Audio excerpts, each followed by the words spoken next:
We're live. Let me make sure it goes to YouTube because I want people to come over here. We have no viewers anyway right now. Go, go, go.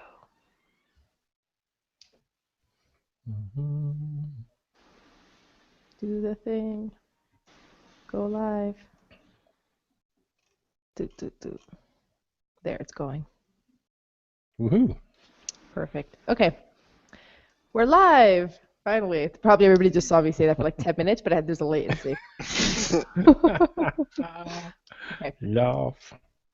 This is Literary Roadhouse. One short story, once a week. I'm Anais. I'm Remy. I'm Gerald. Oh no. Sorry. What was it? It was alphabetical, wasn't it? Yeah, Gerald Remy. Sure. Yeah. It's fine. We'll just say the That's fine. I's again. Okay. I'm Anais. I'm Gerald. And I'm Remy. And this week, Maya couldn't make it, but she'll be with us next week, surely. This week, we are discussing A Silver Dish by Saul Bellows. Spoilers ahead, so choose accordingly. There's a link to the story in the show notes. A Silver Dish is told from the perspective of Woody, a 60-year-old successful tile contractor from the south side of Chicago who grieves his father's recent death. Woody, whose parents split when he was 14, views the various factions in his family as his dependents who he must take care of but keep separate. On a quiet Sunday, a day he usually dedicated to his father in life, Woody reflects on his past as the tug-of-war between his religious mother and sisters and his conning, gambling, irreverent father. Although as an adult, Woody manages a successful, honest business and travels the world, still some of his father is present in Woody, who engages in petty, harmless crimes and lascivious acts. Woody also recalls the time his father convinced him to take part in a con against a woman who was paying for Woody's schooling. Mrs. Skoglund was her name. It was 1933, during the Great Depression. The con went smoothly, but nonetheless, Woody's father steals from Mrs. Skoglund a silver dish.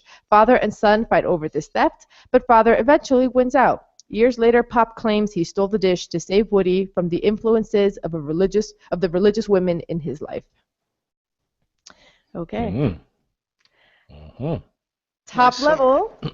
What did you guys think? Yeah. I thought it was a struggle to get through for me. Yeah. It was. I'm a sort of guarded yes. Also. A guarded yes. A guarded yes. I think I'm a slightly more enthusiastic yes, but I'm not Right. necessarily like a woo, because there were some points. I think the entire commute in the snowstorm in 1933 flashback that went on for half of the story, that, could have been pared down. But there was a lot of things about the story that I did like, so we'll dig into that. I would think that this could be described as competently written. Oh. No. Okay, Oh. sorry, it's a Harsh. discussion. So why? Literally because of the language and the type of language, the way the language is used. So aside from the length, all right, let's not talk about that for now, but I think generally, as writers, we give them some leeway to kind of flaunt, not standard, but like the norms of prose and things like that, because they're writers, so they can do whatever they want. But I feel like here, it actually weakened the language. So like overuse of like passive verbs or like things being too verbose. I think it could have been much more tight and succinct and would have or even more colorful too, and just really, because I'm gonna like I'm like finding different things that I find wrong, but there's specific points where like I think the things could have done, like the descriptions could have been more artful, or like the things with the language and stuff, just like the actual writing. Like I'm saying competently written regardless of the actual story, but the actual writing, the language itself, I think could have been done better.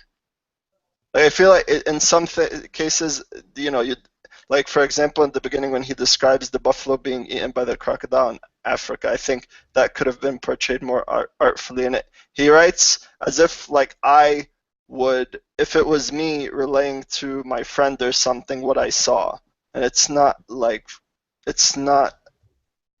a writer's, just capturing something visceral or like eliciting any emotion. It's just basically like describing an account of something.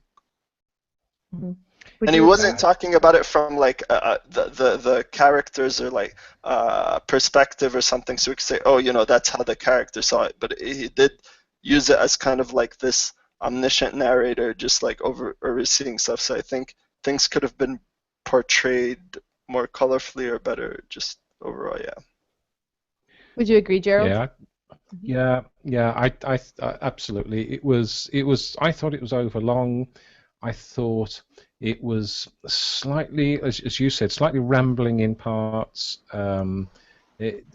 Some parts were overdone. Some parts were just touched on and then moved on. So it was just sort of anecdote after anecdote. There was sort of, I didn't feel like I was reading a story. It was almost more like a diary or a.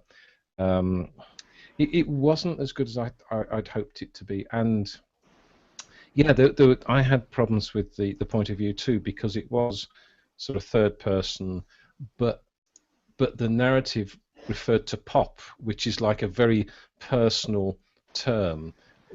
It's what a first person narrator would say. Pop did this and Pop did that, and so that was sort of kind of strange. So yeah, but that was. I mean, there was some great bits in it. There's some lovely writing in it. There's some beautiful sentences, but I just thought it was. I think you could lose a third of it, and it would have been better for it. Yeah, I think I'd agree with that last statement, that you could lose about a third of it and it would be better.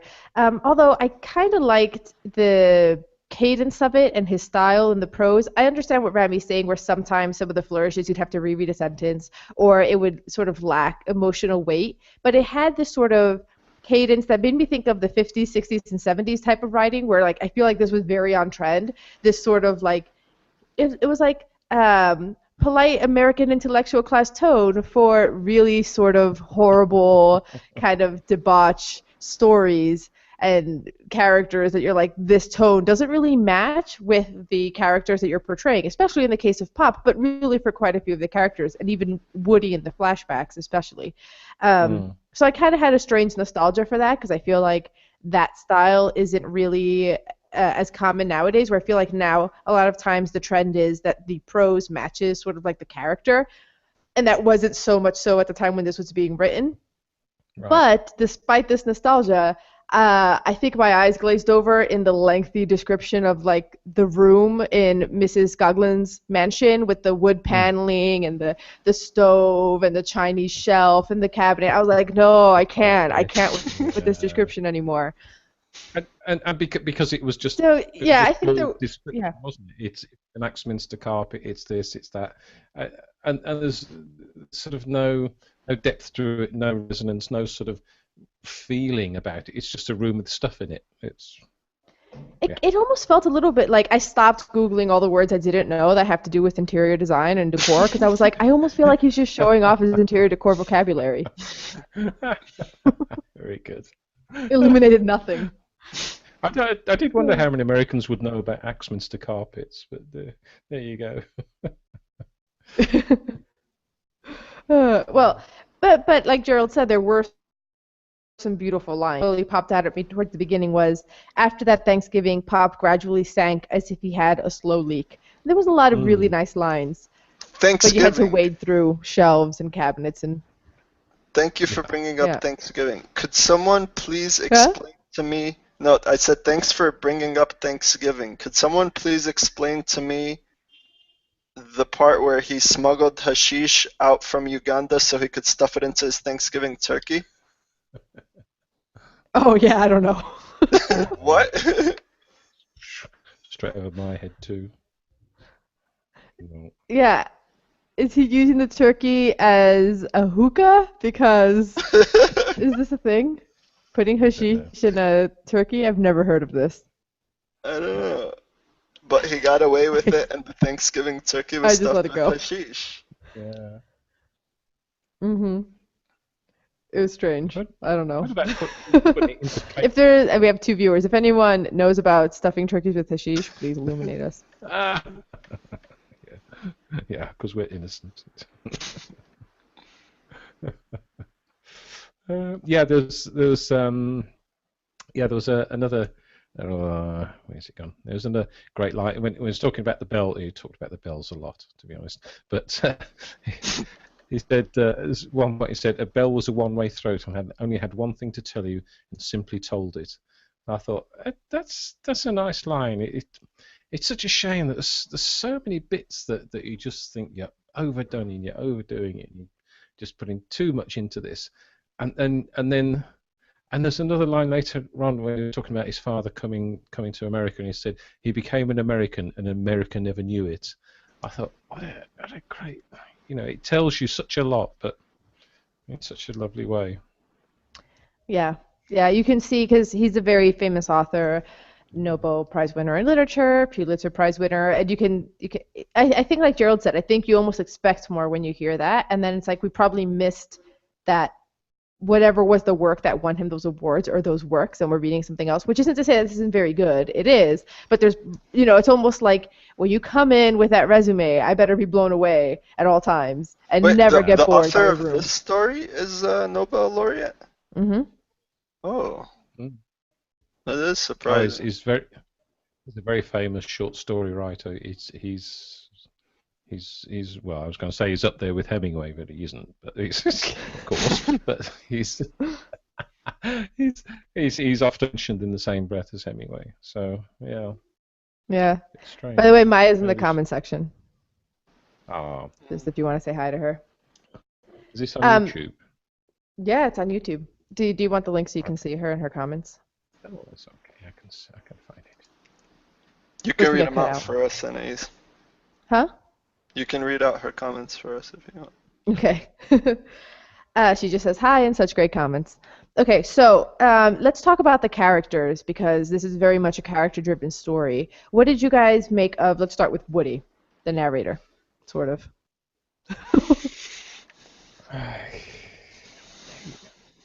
Um, I don't know. He was a funny character. I can't get to grips with him. I mean, he sounds in present day like he's a good person. He looks after all these people who he considers dependents. But I don't know. We don't seem to know anything about him. We know we've been told about his early life. We've been told, about his upbringing and things that happened with his father. But we don't really know what sort of person he is. I don't think. Rami, would you agree, or do you have a better grip on Yeah, Woody? I didn't feel particularly attached to any of the characters. Or, I mean, not attached, but knowledgeable. Because you mentioned the part about the descriptiveness of, settings like the closets, but I think to some degree he does that with the people in the story as well, where it's just kind of like descriptive of like, their past or their behaviors and stuff, but we don't know like their personalities per se. Mm-hmm. So that's funny. I feel like I understand two versions of Woody very well. So it wasn't that I felt like there wasn't enough information about Woody for me to get a grip on his character. It's just that the man he is in present day, which would be when he's 60, when his father dies, seems so different from the young man that you see growing up his teenage years in his early 20s. And because I don't have the connection of, okay, how did he go from that guy who's kind of a dick to a much lesser, much more educated and successful dick who like wears Japanese style like kimono robes and stuff like that? Like, how did that happen? And then not having that story, I almost felt like the first third of the story, which was more in present day when he's grieving the loss of his father, before the flashbacks happen, was like a different guy from the flashbacks, and then not having that connection, I couldn't really reconcile who he is, which might be some of the confusion. Which I guess, if you've been on the planet for 60 years, it's possible that who you are at 60 is radically different from who you are at 20. But not having seen that change, it's almost like that exposition in the beginning and then all the flashbacks, like these don't even seem like the same person to me. That's a good point. Yeah, I think it is. He is very different. He's contemplative. He's supportive. He seems to be reasonably hardworking. He's got a business. He travels a lot, and yet maybe people would say, well, that's because it's not about him. It's about his father. That's what the story is. But it's because it's this funny point of view that's close third person sort of thing. So it's not really omniscient. It's almost as if someone's right there with him. So you're almost knowing what he thinks. So you sort of expect to be able to be with that person to sort of understand what they're thinking and why they're saying and why they're doing these things. And yeah, I think you're right, Annie. He's he was a child when the flags are, and then he now with a dead father, and there's sort of nothing to connect them. Mm-hmm. Yeah, and speaking of the dead father, what did you guys make of Pop/Morris? He was a lovable old rogue, wasn't he? He was a dick, as you say. It's a real. He was again. It's almost like he's a sort of cardboard character. He's not a nice guy. He doesn't seem to have any good points. He leaves his wife and children and says it's okay because I've been down to welfare, so they'll sort you out. And by the way, can I borrow some money? And it's just so it's very strange. It's again, you sort of from that point on what sort of person he is, and that's it. There's no yin and yang. There's no lightness. There's no yes, he's like this, but he also looked after injured animals or adopted kids from other countries or something. He's just this. I think is louche a good word? I don't know. It's a funny word for this sort of person. Yeah, surely there are naturally redeeming qualities about every person, and it's another example could have made the story a bit better if we had more of a variance with the personality and stuff. I mean, what would Pop's redeeming quality be? Honestly, it's like his standard is so low that it's like he doesn't seem to be a wife beater. Check. You know what I mean? His good qualities are below the standard of what it is to be a good person. And yet, I feel like the only reason I'm not actively disliking this guy is because he's redeemed through Woody's love, basically. Just the fact that he still has a son who's still looking after him makes me, not that I want to be his friend, not that I'm in his corner or cheerleading him, but as a reader, I'm not as angered by Pops as I should be. I think because, in a way, it might be what Rami was talking about, that detached voice. Because Woody isn't worked up over Pop, then I'm not worked up over Pop, even though I would be in almost any other situation. But maybe it's just more of Woody being a dutiful son, despite what kind of person Pop is. It's still his father, so he feels an obligation to care for him. Yeah, but you could see the story with a very different Woody thinking, you know what, this guy never did anything for me. He abandoned us. Screw him. I owe him nothing. But there is something to Woody. Woody is very much like a matchup of both sets of parents. He has this dutiful, humble, caretaker side that you can argue came from the religious part of his upbringing with those values, because they certainly didn't come from Pop. And then he still has this other side where it's his self-esteem is wrapped up in never having someone pull the wool over on him and getting away with petty little crimes like sneaking in hashish through customs. So he has this kind of weird, like, two sides to his personality that very clearly come from these factions in his family that he keeps separate. Which I thought was it's like a nice segue into theme, which was kind of one of the themes a little bit, is the influence of those familial bonds and how they shaped Woody as he grew up. Especially because I felt like there was a competition between the parents in who is going to make Woody more like them, which Pop says explicitly when they talk years later after they steal the silver dish, and he says, hey, why did you steal that silver dish? And he's like, listen, I was doing you a favor. I wasn't going to let those women, like, corrupt him with their religious influence. Like, there was this fighting over what kind of person Woody's going to be. Yeah. Mm-hmm. Yeah, and I think, yeah, and also slightly off topic, but it's just occurred to me this dropping in of the calf being killed by the crocodile or alligator or whatever it is, and it's almost like it's just been dropped in. Oh, by the way, Woody does lots of traveling, and when he was traveling, he saw this thing happen, and it's.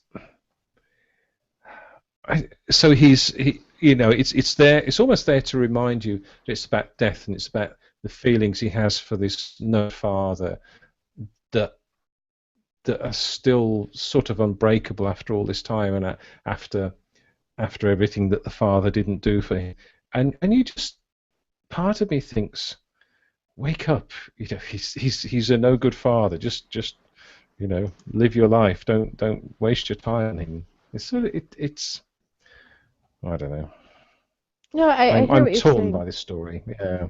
Yeah, well, kind of like Woody, torn between his parents. The water buffalo, actually, in the beginning, the first time he mentions the water buffalo, I felt like, to me, okay, it's just like a metaphor for sort of the randomness of mortality and aging, even though it's not random when a guy in his 80s dies. But, just sort of this, like, it was unexpected, everyone's kind of looking around a little dumb. But then when he brings it up again later, it's after you've learned about how the two parents, neither one of which is very bright, are kind of just observing Woody in a way as he's growing up and trying to have some influence. And there's one of my notes is water buffalo equals Woody ? Maybe like there's this effect of like Woody's kind of getting drowned, which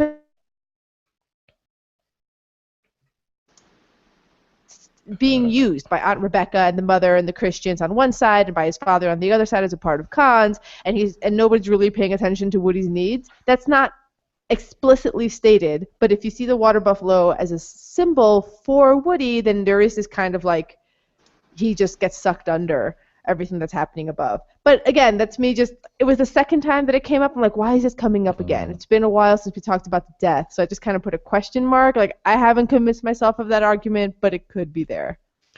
I think that's a bit of a stretch. I mean, for me, I think the thing about the water buffalo was that the calf was dragged under, and it was struggling and fighting under the water, and the parents of the calf were just sort of looking around, saying, "What happened? I don't know what happened."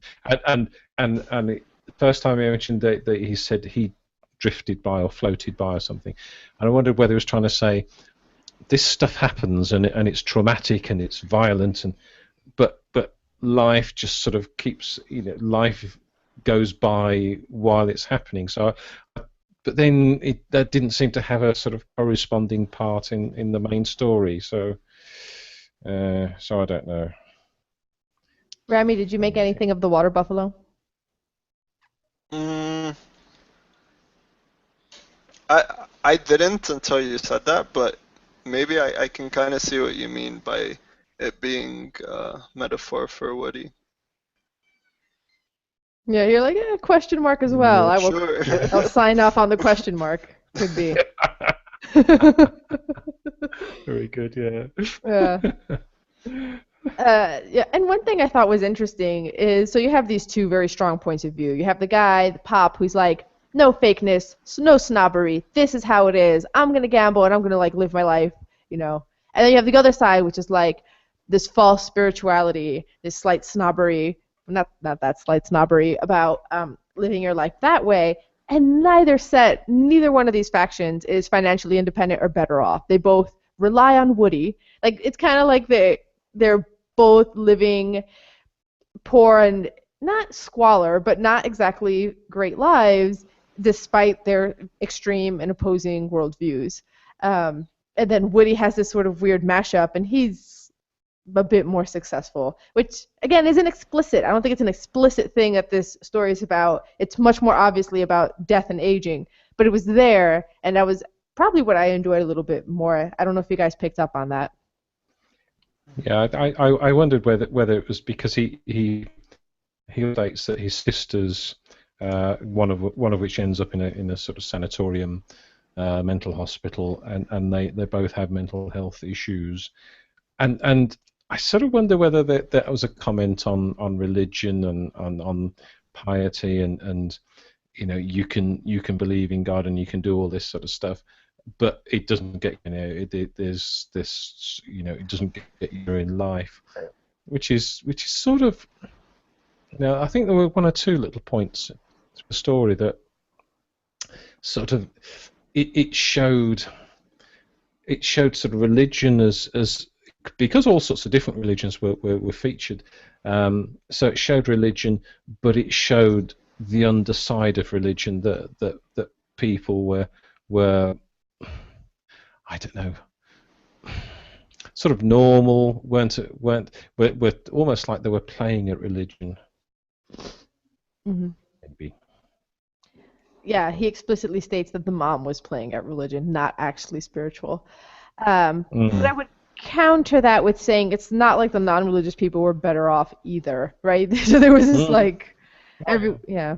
That was the depression. Mm-hmm. Yeah. It was indeed. Yeah. It's a depression, but it's very much focused on this family and the divide, mostly among religious lines, and how really neither side's better off. Yeah. Framby, did you find anything troublesome or interesting about the kind of religious commentary in the story?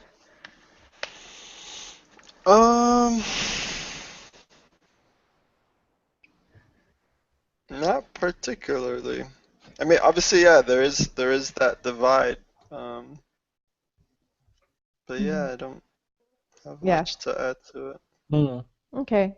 Well, then we can move into, I think, what is the more obvious theme, in my opinion. You guys can disagree, which would be mortality and death. There's a whole lot of visuals about sagging, aging, weakening bodies, both Woody and Pop, and a little bit with the sisters, not as much though. And what do you think Bellows is trying to say about death and aging? Not What's he pleasant. trying to say?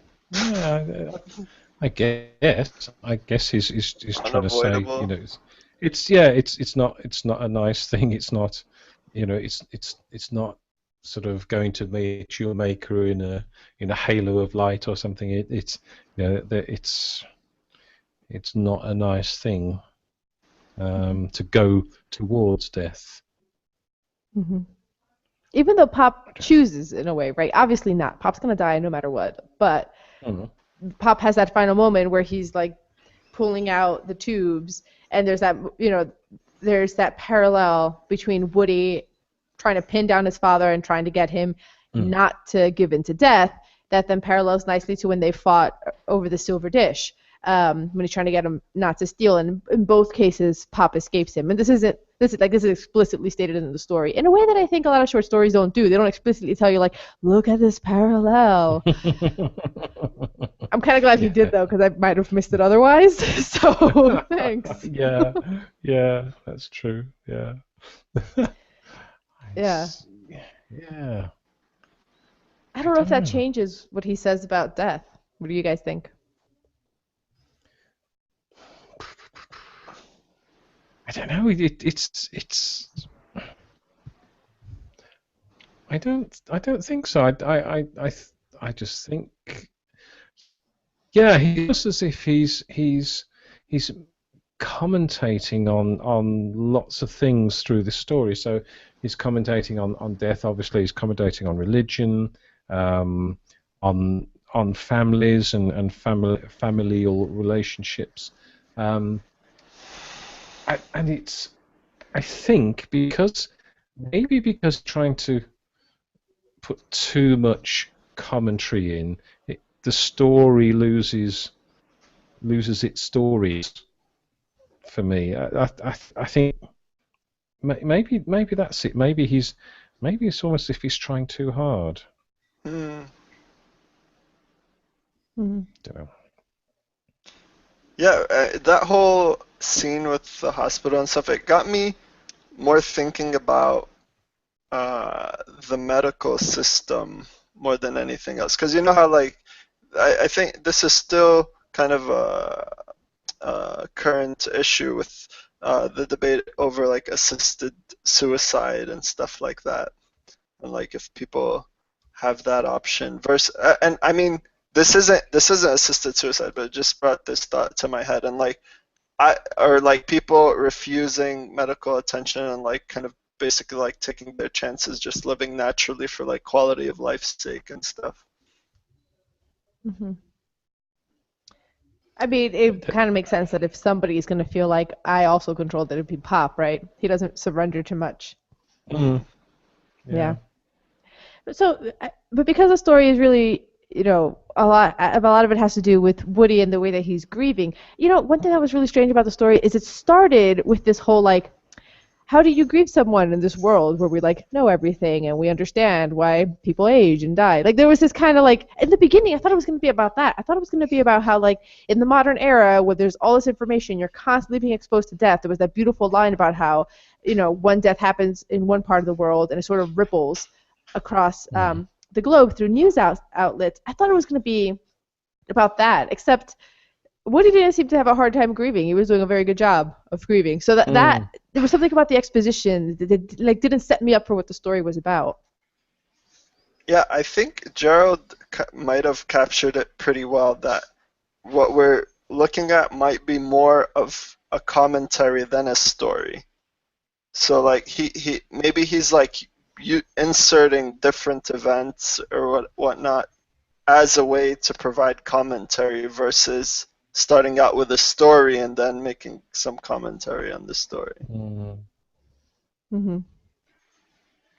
Maybe, Yeah, and he doesn't do. He's not doing a good job of grieving, is he? He's it's almost as if he's trying to ignore it, but it comes back and he's reminded of stuff all the time.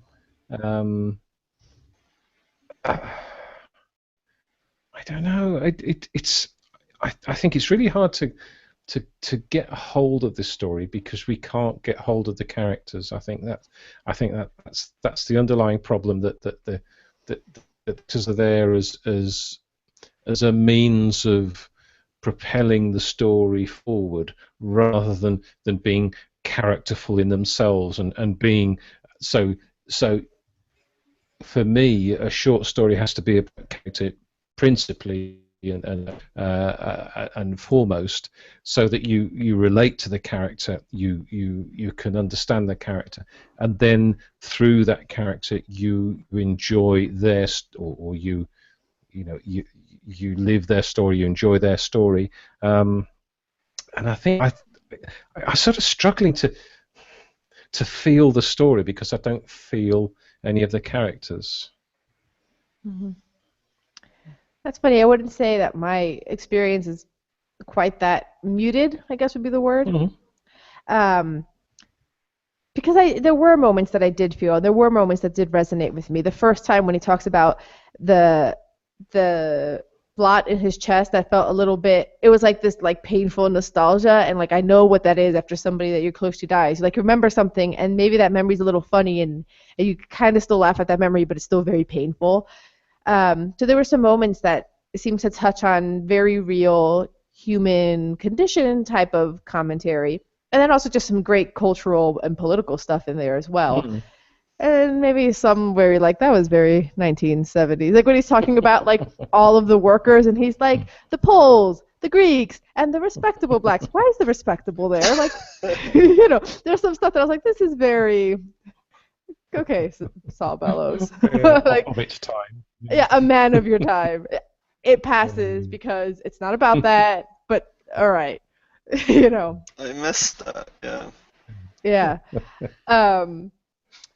But there was some great commentary on the way that culture uh, is. Like there was a line about America, and America didn't know that he was an American, that whole bit. And when he describes the way that it looks, these two guys getting off a train in the middle of a storm, going to this rich lady's house in the rich lady part of town, and it's two women who live there alone, the widow and the servant, and just like setting up that tableau of the haves and have-nots in the way that this would normally go, and why they were kind of in a way also forced to let them in, right? So there was a lot of rich social, cultural commentary. But I think they're almost, in a way, incidental to the story and not driving forces of the story itself. And maybe that's why we're not feeling it as much. Yeah, it's just death, it's religion, it's social status commentary. It seems like it's just one of the topics that he throws in and weaves in and makes his comment about and then moves on. It sort of didn't matter to the main part of the story, other than the fact that Pop stole the silver tray. Silver dish. Silver dish. Sorry. Yeah, I know. So I don't know. I'm not I'm feeling it even less than I did at the start of the discussion. Sorry. No, it's fine. It's got a lot going on, and I think that might actually be one of the problems, which is one of the few times I think I'd say that on the show. Like, there's too much here to unpack in a clean way for this podcast. Yeah. I think you could pull out strands of the story. So you could pull out death strand, you could pull out the social commentary, you could pull out the religion strand, and it's almost as if they're not tied together, because they seem to exist in isolation. And yes, the Pop and Woody are the characters in the center of all this, but it's almost as if it doesn't. I don't know. It's almost as if they're not important to the main characters. The main characters trundle on, do what they're doing. And yes, there's some religion off to this side, and yes, there's some rich people off to this side. But I don't feel that they are that bothered by these particular things. It's funny. I just say more and more bad things about this. I think they are. It's just because I think it's in third person and it's not an internal story, you don't have Woody's thoughts about this intersection of religion and class. I have a little tickle. Rami, is there anything that you wanted to add before we move to rate, or? No, let's rate it. Yeah. Yeah, I'm coughing a bit here. Yeah. Okay. Who wants to rate first? I'll go. I'll go first. Oh, go on. Right, go on, Rami. Jeff. Yeah.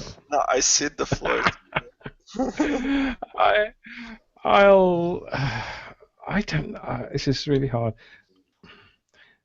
I think I'll rate it a 4 because technically the writing is good and there were some nice bits in there. But yeah, for me, this struggled, and so if it hadn't been written so well, then it would have been less than 4. So 4.0.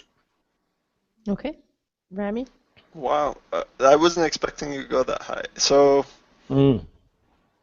I was teetering between 2, and I'm gonna go with the lower one that I started with, and that's a 1.5. Wow, that's harsh. Whoa. Yeah, Whoa. sorry. Wow.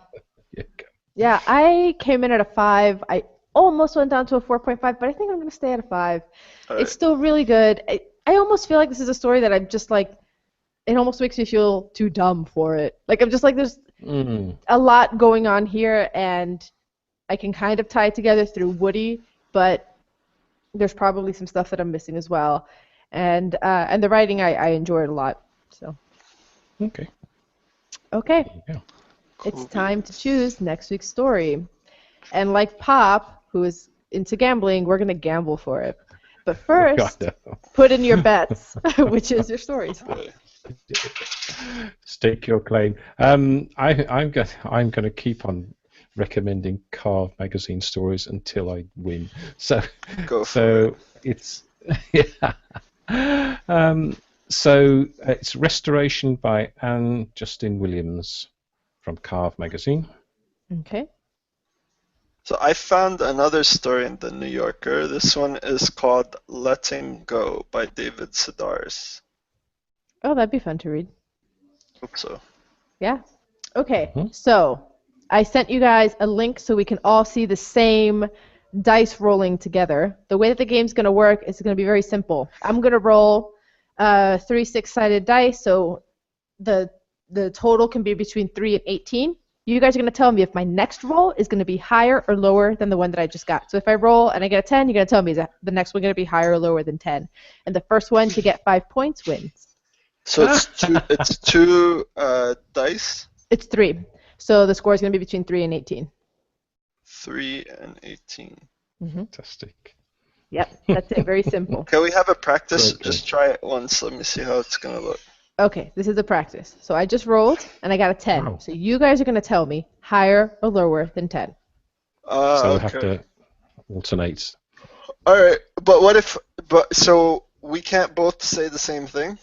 You can, but eventually I'm hoping Well, you won't agree. And then in those divergences, the first one to get to 5 wins. It should be pretty quick. We'll just roll. All right, Okay. this is interesting. So Yeah. I'm going lower from that. Lower. Rami. I'll go lower also. Okay. Rolling again. 10. It stayed the same. We're counting on that. Oh, we weren't counting on that. When it's the same, I'll just give it to you. How about that? Just to help the No, game how go about faster. no? It doesn't count, and we go move on. All right, fine. It doesn't count. I'll go Okay, going higher this again. time. 11. Oh. Higher or lower? Lower. Oh, okay. I'll go higher again. And 15. Oh, Gerald gets it. all right. Keep track of the points, and Yep. Yeah. Rolling again.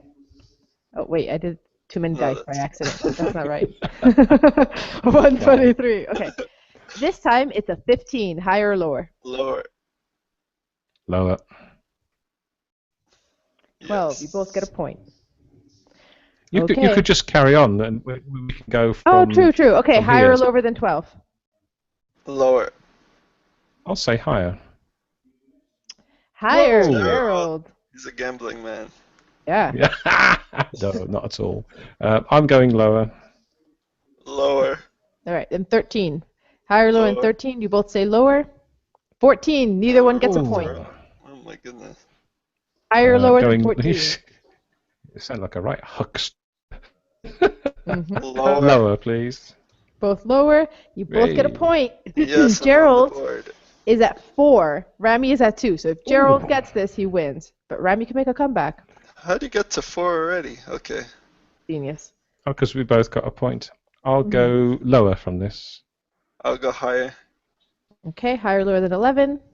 The same. Nobody gets it. Suspense. No, it's 6. Oh, wins. no. I must have hit it 6. twice. Oh. No, because it was 14. Okay. Oh, no, 6. I see what you're saying. Yes. No, it's 11. Yeah. It was 11. So Okay, so I higher or win. lower than... Huh? Isn't that it? Gerald said So I- lower. I win. Yeah. Oh, I said Gerald a lower wins. than lower than. Yay! Okay. Yay! That was a great. Lower. That was a great game. Great little I'm gambling kind of game. happy I lost. All right. It was good.